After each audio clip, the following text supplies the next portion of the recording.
Measuring Agile Software Teams with Daniel Vacanti.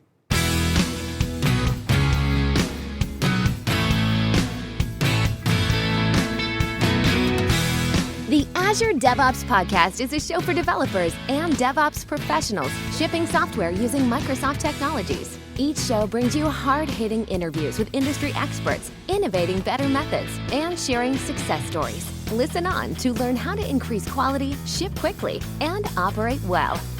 And now your host, Jeffrey Palermo.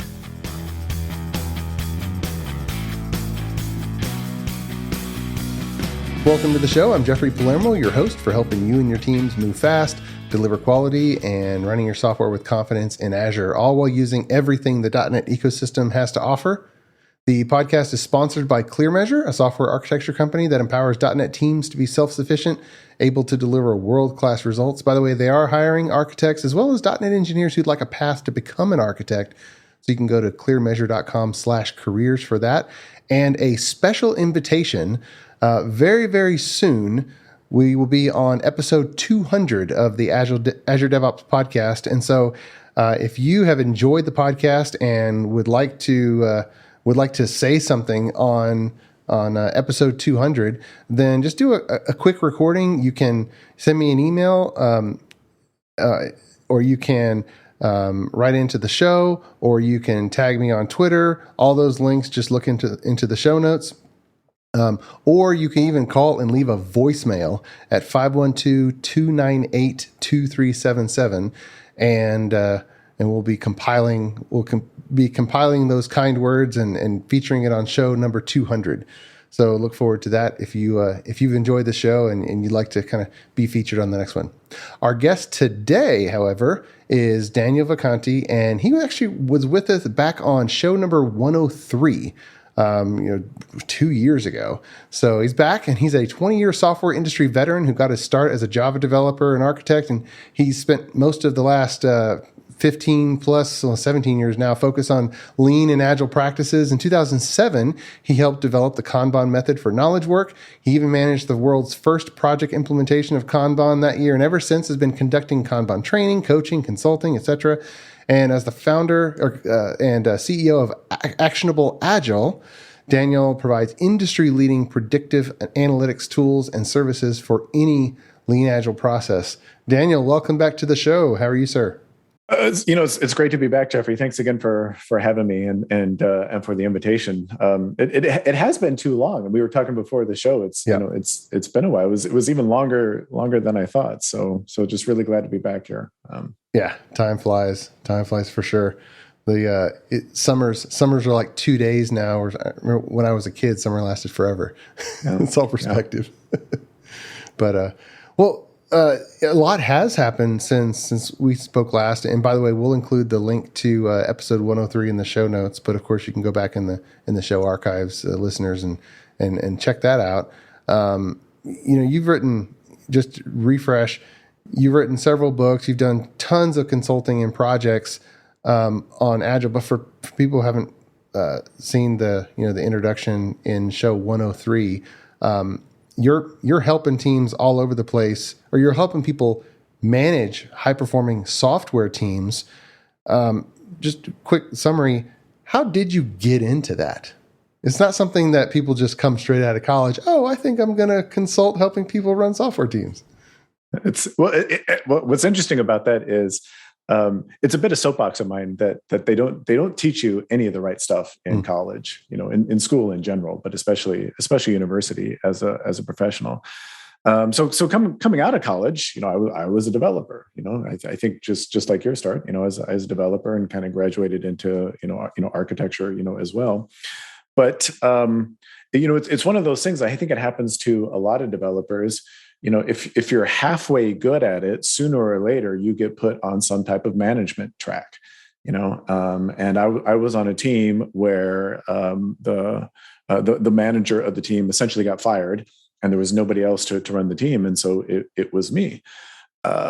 Everybody took two steps back, right? And so then I was the one who was volunteered for it.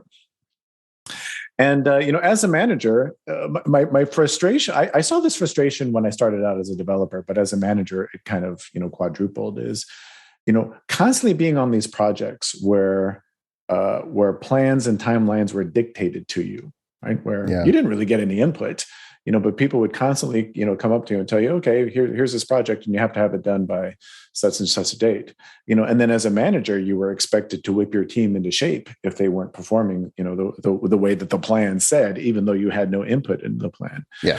And so, over the course of that time, I just kept thinking, there's got to be a better way. There's got to be a better way. This is stupid, right? There's got to be a better way. And kind of, I don't know, just serendipitously, I kind of stumbled upon Flow, and that's, I was, fortunate enough to be on that team at Corbis, where we started playing around with some of these Flow principles, and just kind of took off from there. Yeah. You mentioned something that I think so many people struggle with, and that is being dictated timelines. Because the Agile Manifesto and so much of the Scrum teaching over 2 decades now has been, oh, no. We need to ask the development team, how long is it going to take? And then, the implicit is just accept that. So from there's maybe a CTO out there or a CEO listening, and it's like, look, I've got a business objective. If we can't meet such and such in the marketplace by the end of the summer, then why do I even have a software team? So I need to be able to dictate when I need something. How can you bridge that for us? I think I can. I don't know how good a job I'll do at it, but absolutely. I mean, I think there are two things in there that you said are very true from a business perspective. The first one is just in general, the business side of the house does need to know when things are going to be done, right? I mean, that's a legitimate business question to ask. Whether we as developers or development teams like that question, that's a completely different conversation, but it's a legitimate business question. And then further, there are certain business situations out there that demand certain work being done in a certain time frame. Again, that's just the world we live in. The way that I like to bridge that gap, however, is to always, I shouldn't say always, mostly, you're going to understand why I don't say always in a second, but to mostly talk about that in terms of risk. Yes, I understand there is this business need and there is maybe this drop dead date for this business need, but allow me to be able to frame our ability to deliver on that date in terms of risk, in terms of a probability chance of that actually happening. And then we can have a conversation about what do you want to do as a business to mitigate the risk, to eliminate the risk, to accept the risk, to do whatever. To me, that's the bridge. Is always think about this in terms of that risk. And once the business has both of those pieces of information, like the date that they're working toward and the risk of hitting that date, now I think we can have a much more what I always like to say, a much more adult conversation about how do we get there. Okay. I waved my hands a lot there. I think there's a lot. I think we can dig a little deeper into some of those things. So,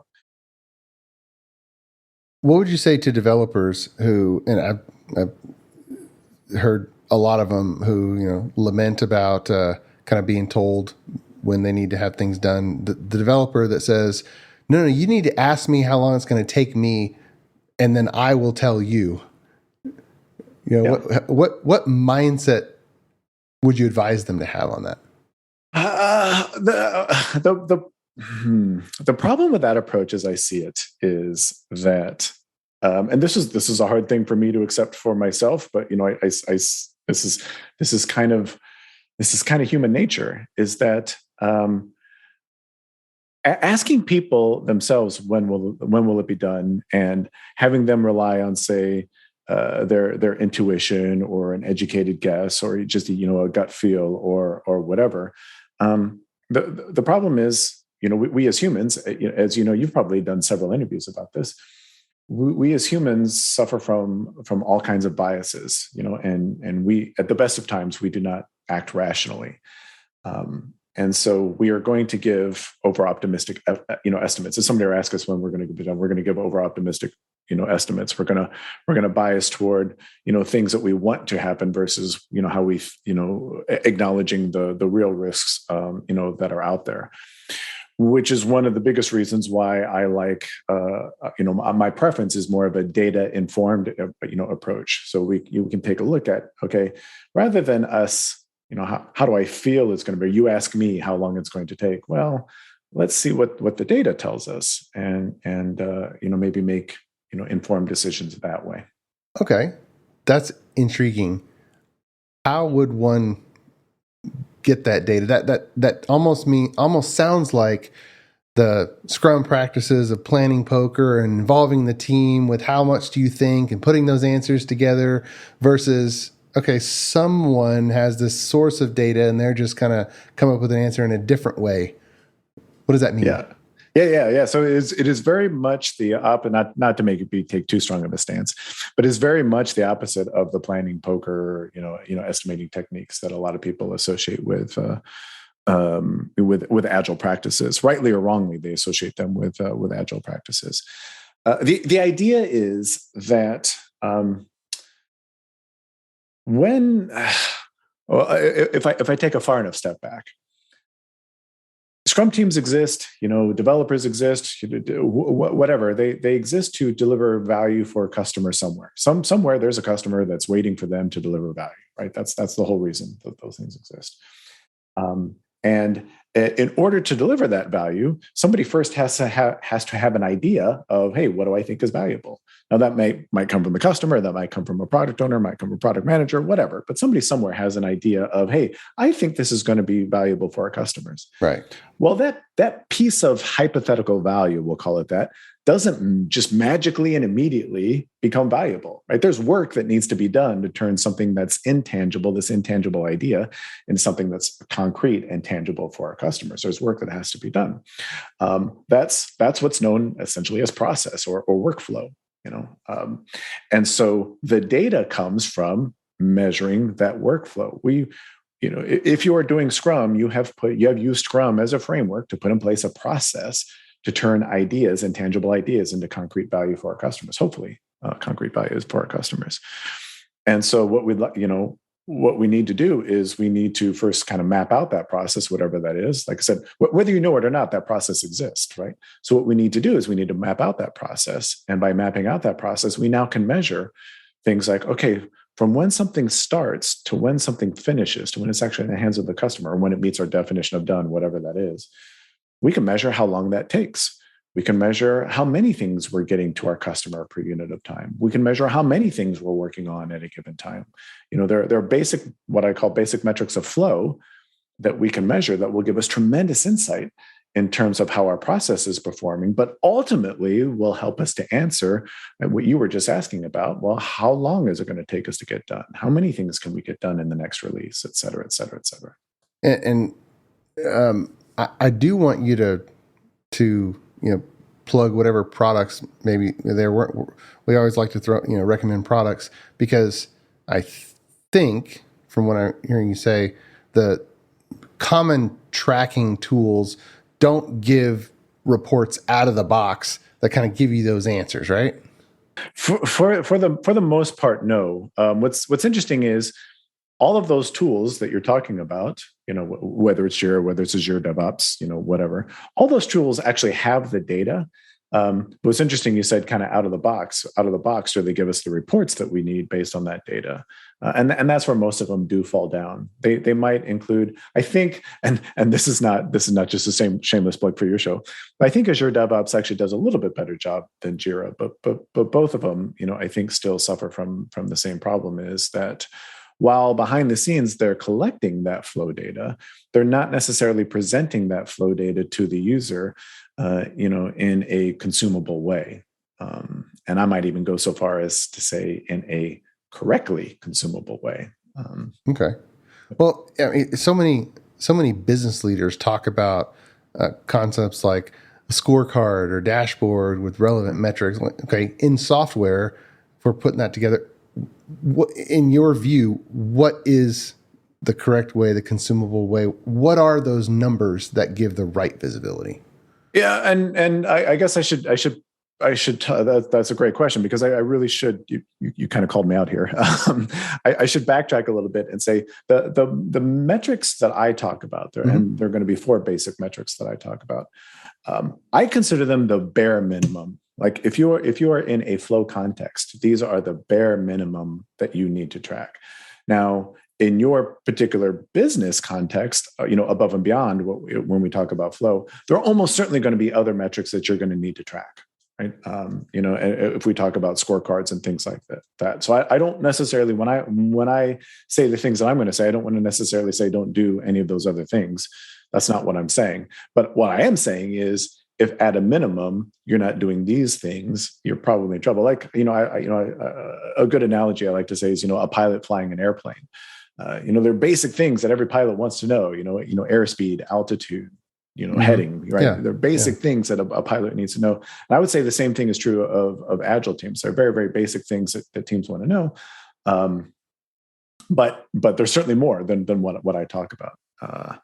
I don't know, did you want me to get into those 4 things right now? Or, yeah, and that is fair. If I was going into a new software group and I haven't even met them yet, but I'm going to be responsible for managing them, even before knowing anything specific about that domain or what they're doing, I would come in saying, okay, I need to find out information, and I would have something in my head for what I need to find out, the current state, current speed, or quality, or right. So yeah, respective of context, what are those that every manager of a software team should have at their disposal and be monitoring? Yep. For me, those 4 things are, in no particular order. Number 1, work in progress. Just how many things are we working on right now? Okay. Number 2, and I guess we can get into maybe more specific definitions of these a little bit later. But so number 1 is work in progress. Number 2, throughput. How many things are we getting done per unit of time? Whatever unit of time that is. Number 3, cycle time. How long is it taking us to get things done from when we start something to when we finish? What's that total amount of elapsed time to get individual items done?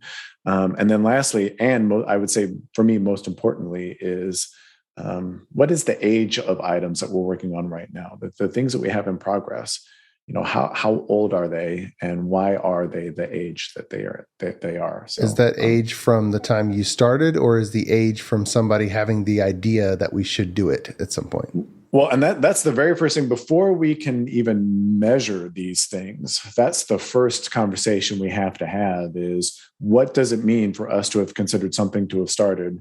And what does it mean for us to consider something to have finished?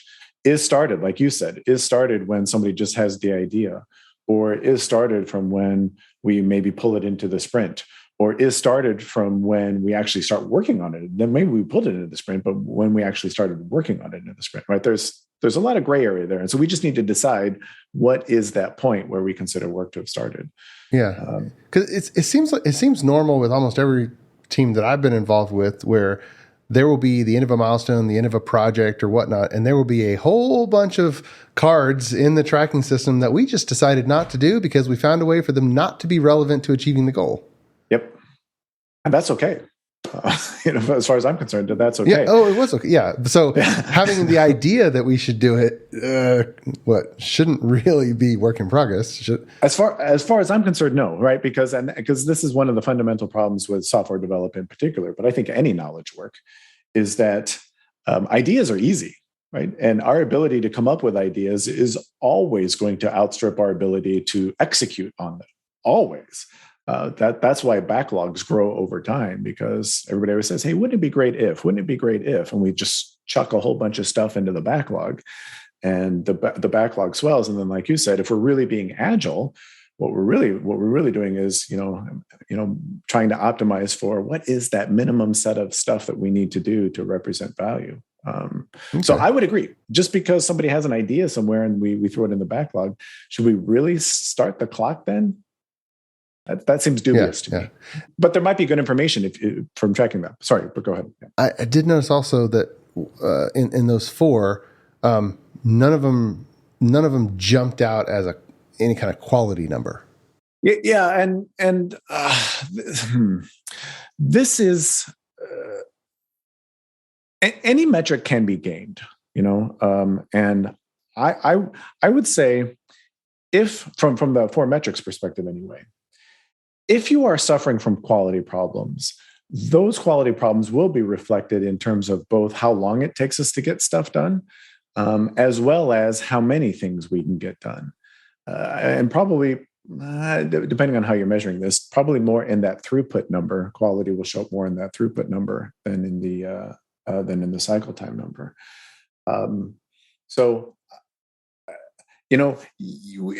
People talk a lot about how do you balance these kind of performance metrics against some type of quality. For me, kind of being a professional is understanding that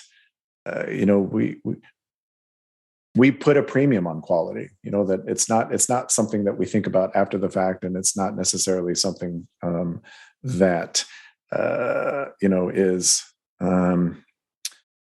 a second thought. I guess, just for lack of a better word. And so if we really care about quality, then those types of quality numbers, I think, will be reflected in cycle time and throughput. If, again, getting back to my earlier point, though, if you really feel like quality is something you're suffering from, then by all means, throw a quality metric into that mix. Okay. By all means. Yeah. So minimum 4, or the start of the process, but not just those 4. I get it. Yep. Okay. So, all right. So a bunch of people out there using Azure DevOps, the Azure Boards component within it. They can't really get those 4 just straight out of the box. So, you've got a tool that helps with that, but just generally, what's the mix of tools, and what's the method to go from somebody using Azure DevOps to having those numbers at their disposal? You got several options, really. Starting with, and if you're so inclined, even something as simple as a spreadsheet, because as we talked about before, the 2 pieces of data. To me, this is one of the reasons why these 4 metrics are kind of brilliant to track. The only 2 pieces of data that you need to calculate all of those metrics are, a timestamp for when something crosses that started point. Remember, we talked about having that well-defined start point. So we need a timestamp when something crosses that start point, and we need a timestamp when something crosses that finish point. As long as we just have those 2 pieces of data, we can calculate all of those flow metrics for every single item that flows through our process. So it could be as simple as dumping that data into a spreadsheet and just kind of doing it manually yourself. I did that for years, which is one of the reasons why I went and built a tool, because I kind of got sick of spreadsheet jockeying. Yeah. But you could legitimately just dump everything in a spreadsheet and do it yourself. But then you can graduate to, like I said, I built a tool called ActionableAgile Analytics that has a plugin for Azure DevOps that behind the scenes just goes and does that, just goes and mines all the data for you and presents it, in certain charts as well. I think Azure DevOps has its own kind of built-in, analytics and reporting. They all have the built-in reports, but not just out of the box. Okay, here's these 4 metrics. Yeah, you would have to I think you would have to go in and you would have to configure. But again, that is an option. It's just, where really do you want to, as a software development team, where do you want to be investing your time? Is it really tweaking Azure DevOps, or is it actually focusing on delivering, customer value?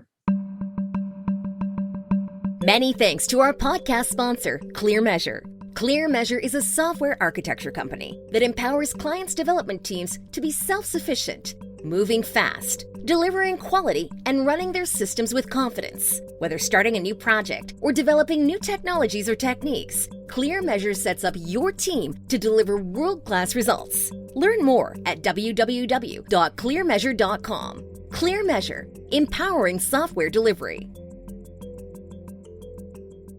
Okay, so you've got a product that kind of gives the dashboard there.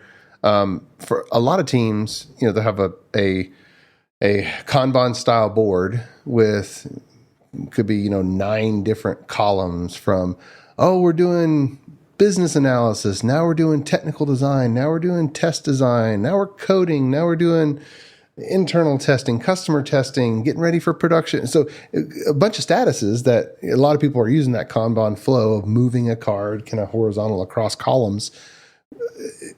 Every team is configuring those columns differently. So how does the Actionable Agile tool help when every team's board is totally different? Well, there's, I mean, you've got a couple of options because number one, each team can go in and can mine their own data, so when they pull up the Actionable Agile tool, it will show them whatever statuses they have mapped. Another option would be, and again, you have to forgive me because I personally am not that familiar with Azure DevOps. So maybe I'm sure you can correct me if I'm wrong here, but another thing that you could do is I assume Azure DevOps has something like an epic board or something like that, maybe where all teams are working on epics. It's pretty comparable to Jira from a board perspective. Yeah, so I mean, you could amongst all those teams maybe decide a workflow at the epic level that is common to everybody. It could be something as simple as to do, doing, and done. You don't necessarily have to get much more complicated than that, although there's some reasons why you may want to or may not want to. And that would maybe be one way that we could see data across all of the teams. At one company I worked with, they what they said is you have to have, they were using Jira, and they said you have to have these two statuses on your Jira board. This is a status that we consider work to have started, and this is the status, and that was the same for all the teams. But how teams mapped their process in between those 2 points was left completely up to the teams themselves. So they kind of gave them flexibility that way. So like I said, I think you're really only limited by your imagination in terms of how you want to implement this stuff. I don't know that any of this stuff is really rocket surgery. Rocket surgery. All right. Awesome. Okay. So that's flow. What other parts of your practice have kind of had movement over the last 2 years? Have things stabilized? Because it was when the Agile Manifesto first came out, everyone's arguing over everything. And then Scrum, should we do TDD development? And the argument, pair programming, we should do pair programming. And now very few people do pair programming after all. But just, which things are still in flux and which things have kind of stabilized? Well, for me, one of the things we didn't talk about too much in the intro is I had an opportunity to co-found a new community called prokanban.org, which its whole purpose is to provide a safe, inclusive, diverse space for people to come and learn about flow, some of these concepts that we've been talking about. And for me, that's really kind of in flux because, and this is great for me to come on a show where we can talk about software development, is because if you look at the evolution of software development over the past 20 years, and especially our engineering practices in software development, there has been a decided movement toward making your practices more continuous. If we talk about 20 years ago, nobody was doing continuous integration, right? But now they look at you if you have 3 heads, if you're not doing continuous integration. Same thing with continuous deployment.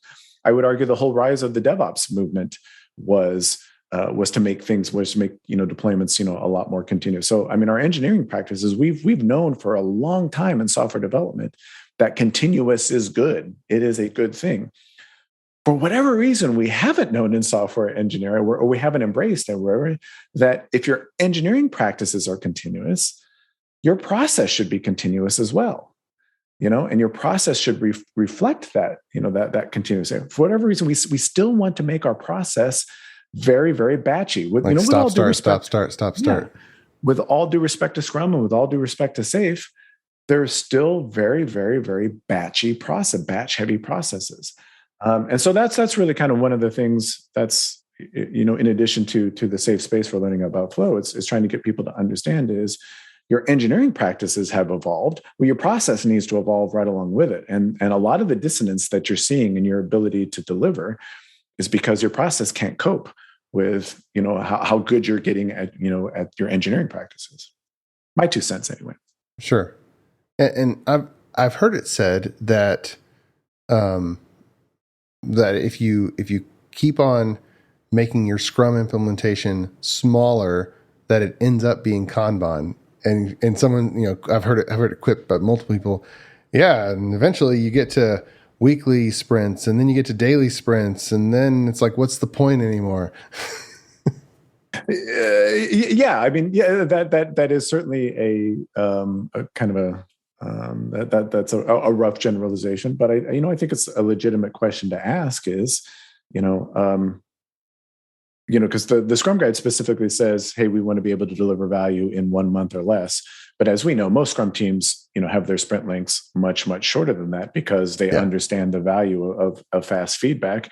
And the Scrum Guide even goes further and says, that doesn't mean that, like say if you have 2-week sprints, that you're only delivering once during that 2-week sprints. You can deliver as many times, and it even encourages you. So if you go and read the Scrum Guide, it actually reads a lot like a flow document to me, because I have kind of a Kanban lens. It reads to me like a flow document. And so then I think it's legitimate to start questioning some of the batchiness that is still kind of built into Scrum. I think that's a legitimate question to ask. Now, I don't think that necessarily means dumping a lot of the Scrum practices, because there's a lot of great stuff there. I mean, a lot of flow teams, if you've dealt with a Kanban team, you know that they still do daily scrums. I mean, they probably call them stand-ups, but they still do daily scrums. They're still doing retrospectives. They're still probably setting goals. There's a lot of good stuff in there. So I think, you get a really, really good mature Scrum team. You get a really, really good mature Kanban team. From the outside, the layperson really probably wouldn't be able to tell the difference. Yeah. Organizationally, what do you see is the best practices, or the things that are kind of should be rules of thumb now regarding managing production? Because some number of years ago, you would have been crazy. Developer having access to the production, small teams, it's kind of like everybody does everything. But as far as mature teams that have gotten a little bit bigger, they start to segment. What's your view on team composition versus cross-functional responsibilities, and then the whole, ops responsibilities versus dev responsibilities, and then the whole security, and people saying, no, it should be DevSecOps, and DevSec test ops, and all that. I will be completely honest with you. I'm probably out of my depth when it comes to organizational design and development. I have an opinion on everying, That's what we want. I'm happy to share my opinion. But this we are really, really reaching the limits of my competence when we start. No, it's all you. The listener is firmly in control of the mute button, so let her rip. So sure. I mean, my general preference in terms of like some of the things that you're talking about, just in general, when we talk about scaling, my general solution to scaling is to not. Every time I hear organizations talking about, well, we need to scale. I always really want to know why. Do we really? I hear so much of growth for growth's sake. And what is it really buying us? So to that point, if we talk about cross-functional teams and everything like that, this is where I very much believe in what Scrum would say is, if I'm putting together a team, I want that team to have all the skills on it that is able to take that customer idea and put it into production, actually put it into the hands of the customer. I don't necessarily want, siloed built-in dependencies and things like that. I want that team to be as cross-functional as possible. There's in terms of developers deploying into production too. I'm a big fan of that, because that, to me, that's the best way to learn. I'm going to admit this to you. I don't know that I've admitted this to anybody else. It's just you and me here. Just you and me. Yeah. But when we were building ActionableAgile, we had 0 tests. We did not have a test week. We had 0 tests. Okay. We would build it and we would just push it to production. That's what we would do. I would very roughly maybe click around on a few things before we deployed, but for the most part, no automated tests, no unit tests, no nothing. We had absolutely nothing, and it worked beautifully for us, because what would happen is, if a bug got into production, then our customers would report it, and we would fix it immediately. We were running a flow system, so we could prioritize our bug fixes, and we could fix those bug fixes immediately. Yeah. And I have to say that allowed us to develop a much closer rapport with our customers, being able to operate that way. What I found anyway, and again, your mileage may vary, but what I found is our customers weren't expecting perfect code all the time. That's not what they were expecting. All they were expecting was to be listened to. When they found something, they wanted to know that they were taken seriously. And for us anyway, that was a much better approach in terms of our software development. So I know I kind of got off topic there, but that was kind of an interesting finding that. No, that's a good point. For the scale of software where 1-2 people can do the whole thing, then the selection of practices, you have flexibility. Yeah. Where some other domains like monetary transactions, like, oh, sorry, did we put the wrong amount? And I'll fix that bug, no problem. So the selection of practices has different forces on the software, and you have leeway in certain places. To be fair, we were not talking about life and death for our software. Totally. This is not life and death for sure. Yeah, totally. Absolutely. So we could afford to do some of those things. Yeah. Well, you make an interesting point as we kind of wrap up here. The why scale, and of course the CEO is saying, well, we're going to scale because we're increasing volume, revenue's going up. Yes, we are going to take on this new business. So find a way to scale. It's like, okay, do we vertically segment? Do we horizontally segment? Do we vertically scale? Do we horizontally scale? It sounds like you're saying, don't just grow the number of people on a team. Find some other way. Yeah. And because almost certainly there is another way. Mm-hmm. And most of the things that those, not to beat up on CEOs too much, but most of the things that the CEOs are talking about probably aren't valuable anyway. I mean, that's probably where I would start the objection is this thing really valuable that we go after? Well, it's fair to beat up on leaders because it's the job of a leader to take the blame when something goes wrong and to give away all the credit when something goes right. That's just the job. Been there. Yeah. Awesome. Well, as we close out, is there anything else that we should touch on or point the listeners to? We'll include the Actionable Agile, prokanban.com, your book in the show notes. Anything else we should point the listeners to before we close out? Yeah, not really. I just want to reemphasize the invitation. If you're wanting to learn a little bit more about Kanban and you're kind of interested in more of these flow practices, there is that open invitation to come out to Pro Kanban and check out what we're doing. Probably the very first thing to do is to join our Slack community. If you go to the prokanban.org website, there's a way to join our Slack community. So please get involved. We love to hear from new and different voices. So we'd love to see you there. Awesome. Well, Daniel, thanks so much for coming back on the show. Again, listeners, you can go back to show 103. But appreciate you coming back and sharing the latest with us. Jeffrey, thanks so much for the invitation. And I hope this isn't the last time we talk. I hope we get a chance to do a lot more of these in the future. So thanks for the opportunity. Oh, my pleasure. And until next time, keep shipping. You've been listening to the Azure DevOps Podcast, a show for developers and DevOps professionals shipping software using Microsoft technologies.